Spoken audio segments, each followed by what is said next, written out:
Welcome back to another video. Guys, I'm all over the place today. This is going to be like a news, just a general news update. I wanted to do a video on a couple of different things, and I was so excited to get this done. I've been going back and forth with people on Facebook all day and stuff, like as a grumpy old man would, and I didn't even have time to change my shirt. I took my work shirt off. I got my black undershirt on because we're going to get to work in this video. Where do I start first? If you got an AT&T phone, I'm sorry for you. I have been arguing with people, and I don't know why I let stupid stuff bother me and simple-minded people bother me so much, but I bet the local Walmart has ran out of aluminum foil because there were so many hats made today. I've heard everything in the book about that, aliens to China to cyber attacks, crypto ransoms. I even saw where, and I'm not joking, Joe Biden hit the red button underneath his desk that was supposed to turn cell phones off. Somehow it only worked on AT&T. He thought he was hitting the red button for apple juice, and he hit the red button for cell phones. And it's just, you know, but come back to this screen right here in a second, but just to show you how outlandish it is. How you like this one? Let's, and look, I don't mean no disrespect to this channel at all, but you know, why not capitalize on it? You know, AT&T outage the same day as Helium Mobile's listing on Coinbase, as if this is somehow related. So then I saw this one going around all day, the solar flare, even though you have meteorologists saying no, but you know, especially the ham guys, and look, I'm a ham, I'm a licensed ham extra for the last 10 years. Sometimes I don't like to admit that to people because there are some crazy ones out there, which every hobby does. But you have people who you know, you have, you know, just like an arsonist will get all excited if he's around any kind of fire or anything like that. Ham guys will get excited about solar flares and different things like that because some will cause band openings where you can talk from here to, you know, where I'm at to Australia, which is 4,000 miles away or something like that. And we've always been hearing about these solar flares that could cause widespread outages, GPS going down, planes won't be able to fly and navigate, and all the stuff like that. So, you know, they have to come out the woodwork now saying, we told you so, we told you so. And here I am on Facebook, wasting my time trying to tell people no, because I just don't think a solar flare is going to just only pick on AT&T. But, you know, at least Newsweek did a little bit of research about their solar flare article. And it even says solar flares can cause radio blackouts on Earth primarily in the 3 to 30 megahertz bands. 30 megahertz, called, you know, HF, which is high frequency, where we're playing with Wingbits and ADSB in the 1090 megahertz, which is very high, ultra high frequency, UHF. And you have cell coverage that, yes, there is some cell coverage in a little bit in the 300, I think 3 point something, and 700, 800 megahertz bands. I don't think there's not much in 900, but then it goes even higher to, like, you know, 1 point something, 2 point something gigahertz, way higher than what a lot of stuff's going to be affected. You know, for a flare to cause this with AT&T, the only way possible that I could ever see it possible, which is a very, very, very, very slim chance, that only affect AT&T, only affect Verizon. Like I was talking to another guy who I respect in radio, said, you know, maybe if there was some kind of vulnerability in a setup that they have somewhere, in a station somewhere, that they don't have the proper grounding and the, you know, proper shielding that they may need, and it affects that one thing, but it still would not take down like an entire network. So I know what y'all thinking. All right, smart ass, what do you think it is? What I think it is, and I think what, if they're honest, what you're going to find out is somebody didn't beta test the firmware first. You had updates that normally happen to these cell servers around, you know, 1 o'clock, 2 a.m. Central Time, somewhere around there. That's the time when you have the least amount of people on a network. And just like this article says, you know, some common causes include, you know, software misconfigurations, different things like that. This article also says the same thing, cloud misconfiguration. But I think the biggest thing is a fancy word for human error. I know that's not fancy. I know some people can be disappointed that it's not a cyber attack. It's not, Russians or illegal immigrants invading or doing something. Because I did see that earlier, that this is because the borders ain't. Look, I'm not trying to make this a political post. I'm just telling you what I'm reading online. That this is, people have taken this, and I'm not trying to say it's minor. It is a dangerous thing, because people are trying to call 911, trying to call loved ones and stuff like that. And it's scary these days, because most people don't have home landlines. The few people who did have AT&T landlines, copper lines, were not affected by this. And so people are relying on that kind of stuff. But and of course, all the Verizon Maxis or the T-Mobile Maxis or whatever cell company flavor that you want to have that is not AT&T, they're all coming out the woodwork. Say AT&T sucks. But like this article says, you think of every incident in the last few years, but a lot of things are routers, things related to backhaul, things related to software. This has happened across all major carriers multiple times in the past few years alone. So while Verizon wants to pat themselves on the back today, and T-Mobile, it's not saying it can't happen tomorrow. But again, it goes back to what I believe is going to be a system update that was not thoroughly tested, that got thrown into the main core at 2 a.m. this morning. And my sarcastic comment that I'm about to make, is, I bet AT&T wishes it was a cyber attack, because I think admitting that it was their fault because of either lack of testing or the fact that when they were updating their core system, it didn't like the update. To me, my personal opinion, thinks that looks even worse, because it's their fault. And I don't think they want to admit that. It's easy to say it's somebody else's fault, but it goes to show you that if that is what it is, the AT&T system can be brought down, or Verizon, according to this even article, that Verizon, T-Mobile, some of these can be brought down with one bad, how many times have you updated a computer with a Windows update, and Windows update bricked it? Every time you have to update your iPhone or your Samsung or something like that, because it happens to all of them, not just iPhone for people who want to be Samsung Maxis. But how many times have you did it, or you heard of a friend did it, and it got stuck in the middle of the update, and it didn't work after that? Electronic stuff happens.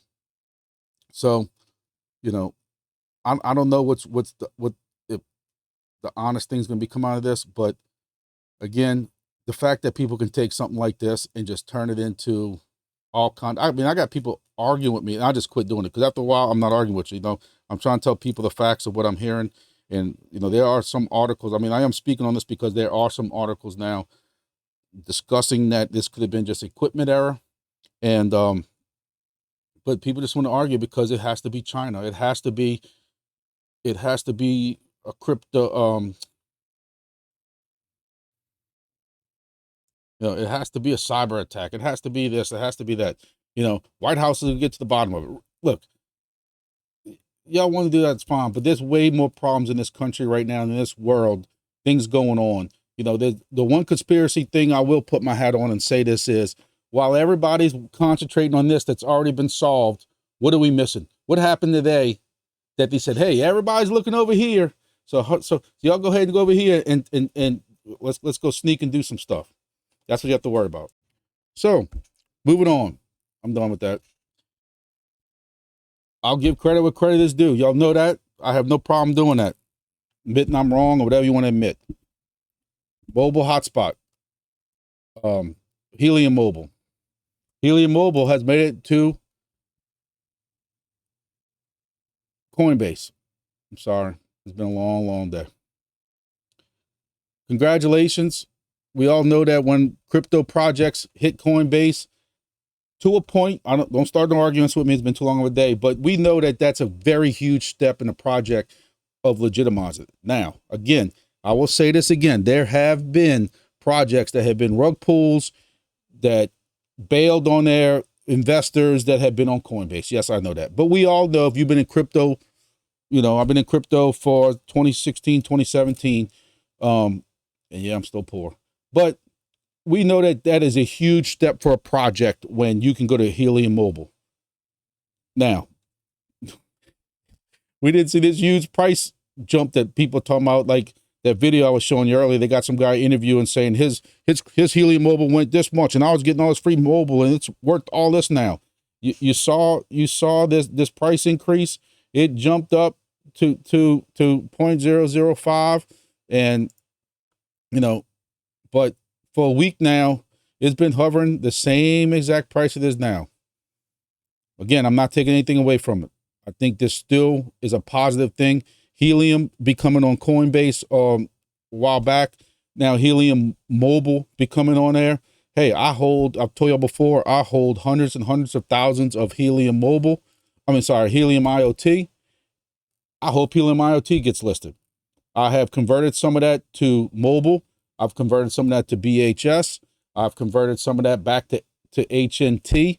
When I saw that price going back up, at $2, $3, $4, $5, and that was a pretty good decision. But the IoT has come up very high also. You know, Helium IoT, beginning of the month, 0.001, up 35%, and it was actually doing, you know, a little bit better than that. So even Helium IoT's had a little bit of a jump in the last couple of weeks. So hopefully, again, guys, I'm a grown man, and that's why I hope y'all like this channel, because I have no problem putting my fat balding face in this camera and tell you I was wrong. Do I still think Helium IoT, the IoT side of mining, is broken? Hell to the you know what, yes. And I will argue all day on people on Facebook about that. If you can't tell that Helium split and this Nova Labs did this and Helium did this and stuff like that, and all that concentration is really going to mobile, you need to wipe the sleep out of your eyes and wake up. But Helium Mobile is doing better than I thought it would. I didn't think people would be going to Helium for a service. I think buying a phone and getting an upload of free tokens probably helped that out. Then Helium Mobile going up, then getting free bonk with it too, and bonk price jumping up too. I think all that helped mobile. I think the fact that Helium Mobile doing this deal with Telefonica, if that's how you pronounce that. If not, I'm sorry. No disrespect. But I've spoken before about Helium with this Mexico deal and the amount of people that's going to bring online. It's supposed to be huge. I want to say it was like something like 40,000 customers or something like that, or 40,000 devices. I just remember the 40,000 number. I kind of briefly researched it. I couldn't find it. But, you know, I think this really helped H&T out recently. It's also helped out the mobile side of it. You know, there's a lot of questions and answers on here. If y'all, you know, research anything, I know a lot of y'all came from Helium. A lot of y'all who follow me came from Helium and stuff like that. But they plan on doing hex boosting to get this up and running also. I've had some people that I've seen who have complained about this because people worry about themselves first and complain that all these new miners that are going to go up now in Mexico is going to cut into their rewards. I don't know exactly how that works. I don't have any mobile devices, just so I can be clear on that. I've looked into them and never really trusted the numbers, and I'm glad I didn't, because the numbers have been going down drastically. There's a lot of YouTube videos, people proving that and showing that. That's not just me saying that, not me trying to throw shade, as the kids say.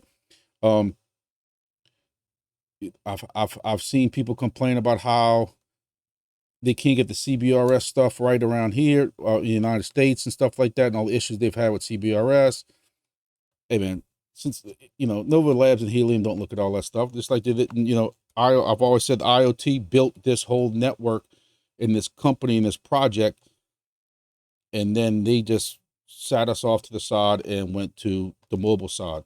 And hey, I'm glad that Weather XM and Demo and these other companies are using the Helium network. I'm not gonna say that saved them, but at least there is some use to that. But we all got to be honest with ourselves, and some people just ain't. But I'm glad to see Helium on Coinbase. I'll say that again. I'm glad to see this merger with Mexico, because I think anything that broadens this and makes it bigger is good for business, is good for the network. Even if it hurts some people's rewards, you got to look at the overall big picture. So again, congratulations to Helium for what they are accomplishing on that side of it. All right, so the whole reason I really did this video, and I got sidetracked, I hope y'all are still on and watching, because this is a very exciting thing for me. I have told y'all before that how my personal feelings are about AMA, without rehashing it too much, but I am going to say it because I am going to throw some shade. I'm fat and I can throw a lot of shade. For those who have followed me, oh yeah, let me say this too. Thank y'all very much for 4,000 subscribers. I don't know how I'm doing it, because my watch hours really aren't showing it, but we'll discuss that at the end. But I reached 4,000 subscribers today. It's unbelievable, because I just hit 3,000 a while back, not that long ago. But the fact that 4,000 people find this interesting enough, and I think that's also maybe part of the fact that we have so much, I don't want to use the word excitement, ambition, whatever it is, going into this next bull market. That's why I think crypto is going to be hot, because there are so many people who are itching, just ready for this to blow up. But, and I think just the fact that I keep telling everybody in these videos that I'm planning on bringing y'all for the ride on this, we're going to do this all together. Y'all know I'm going to be straight honest with y'all. And if something don't look right, I'm going to tell y'all. I ain't worried about it. I'm not getting paid by nobody. Nobody has offered me, free crap coins to shill coins to y'all. I'm not getting paid by Wingbits. I'm not getting paid by BitHarvest. I'm not getting paid by defli. I'm not getting paid by, who else am I in? I got to go through the list. Nadix or Demo or any of them. Y'all know I'm going to tell y'all straight how it is, even if I'm wrong, and I can get corrected. But I'm trying to keep this channel as straight and more worried about giving y'all the news and giving y'all the information versus the production value. So thank y'all very much for the 4,000. So I'm going to say that first. Going back to what I was saying. Y'all have heard me go on and on about AMAs and how I feel about a project doing AMAs. I'm going to say this again. I don't care at this point. When we were with defli, we asked over and over, if y'all know who Fluffy is, Dave Moorfield, if y'all have seen him in the Facebook group, make sure you're in our Facebook group with all this going on. But we kept setting up AMAs and discussing AMAs. And at first there's, he couldn't do it. The person over at defli couldn't do it for some reason or another. Then when he finally agreed to say he could do it, then David suffered some family issues. And that takes precedent. And I'm sorry, certain people can get their feelings hurt. I don't care. And then when we were ready to do it again, there was one excuse after another, why he couldn't do it. We don't even know the man's real name. Part of it was, I'm sure he didn't want to put his picture on on a camera. Then when we got close again, he made the excuse that all questions had to be sent to, now part of an AMA is, ask anything. Ask me anything. It does not mean that we have to give a list of questions that have to be submitted to a legal team to be approved if we can send them or not. So the defli AMA never got done. Y'all have seen my previous videos. I'm not going to rehash on that anymore. So today, Wingbits had what they call a stage, which is basically just them opening up a channel right here where it says Wingbits, Wingbits stage. And during it, I asked them to do an AMA with my channel. They have been around long enough to know that I've been unsuccessful with the AMA. Hey, I'm not a big channel. They got channels with a lot more subscribers out there and a lot better production values, but these guys have agreed to do an AMA with me. I'm excited as hell, nervous as hell, because my biggest fear, and I've been working with, I guess it's Aki right here, ACCI, and he's the one to help me improve some of my sound, which has improved a lot if y'all have ever seen my original videos. But part of me does not want to do a disservice to the Wingbits guys when people who are just coming to Wingbits and the first thing they find is my AMA with this crappy ass, which is the best way I could put it, production value. I don't want that to reflect on them. So I'm excited that I can finally do an AMA. I think it brings legitimacy to my channel. I think it brings legitimacy to the, since I have 4,100 subscribers now. A lot of people on Facebook also, that they'll be able to see Wingbits. People who may not be in that Discord now will be introduced to Wingbits. So I think it can help both of us out a lot. I just don't want to do a disservice to them. So trying to convince Aki, AC, Akai to help me with the production, because he did the last AMA with them. The dude knows what he's doing. I have no idea what I'm doing. But the reason I'm bringing all this up is I want y'all, if y'all have questions for Wingbits, I want y'all to submit those to me. Y'all know I'm going to ask them the questions. I'm not giving them softball questions. Some might seem like softball questions, but, you know, there's a lot of questions and concerns about how far Wingbits can go. There's that previous project I was just talking about seems to have no problem slamming Wingbits, and not just Wingbits, several other projects. You know, when people want to question that project on why do you think you can be successful, you know, why is this failing, why are y'all doing this, you know, catching them in lies and stuff, they can't answer those questions. They'll turn right around and say, well, Wingbits this, and Crank that, and Things 1X this, and so project that. So, hey, I want to ask those questions straight to these guys and get their answers so that y'all know. So when y'all do hear that BS from another channel, whatever project it is, y'all can sit there and say they've answered those questions, and this is why these guys know what's going to happen, or this is their plan for that. This is their plan today. This is their plan for what they hope to accomplish this week, next month, 6 months, a year, 5 years from now. So I've created an email that I can give out that doesn't have all my other email attached to it, but it's the Grumpy Dad 56. I had to put a number behind it because every iteration I tried of Grumpy Dad was taken by people on Gmail and robots, I guess. But it's the Grumpy Dad 56 at gmail.com. And submit your questions to me for Wingbits. I don't know when this is. I know that Robin and Alex are both, as we say around here, across the pond. You know, they're on a completely way different time zone than us. I don't know the whole exchange and, you know, as far as that, but so I don't know. We haven't worked out the exact time yet, if it's going to be a weekend, if it's going to be during the daytime, nighttime. But look, I'm so hyped up and ready to do this. I don't care if they want to do it at midnight, if it's easier for them. I know I want Axie. I'm sorry, don't know how to pronounce the exact screen name, but I want him involved in it too, because he does know also a lot of things about the technical side of some of the stuff we're doing. Cause I see him helping out a lot of guys, a lot of people in the Discord also. So I want to make, and I know he's here in America, might be Eastern time zone, but I'm willing to do whatever it takes to get this narrowed down and to get time. You know, me, I'm more worried about, like, I don't know what program to use for this. Where am I even going to do that? I'm not going to do it, you know, at my office, because then I got to use this stupid hidden background type thing. And my home type studio is not ready at all yet.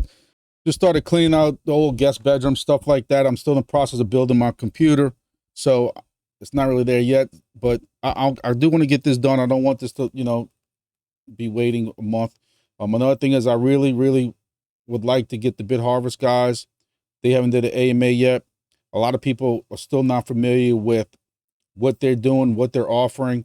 And y'all know I'm very big on that project also, but there's a lot of questions I'd like to ask. And don't submit those questions yet, but once, hopefully I can get them narrowed down and I can get that done.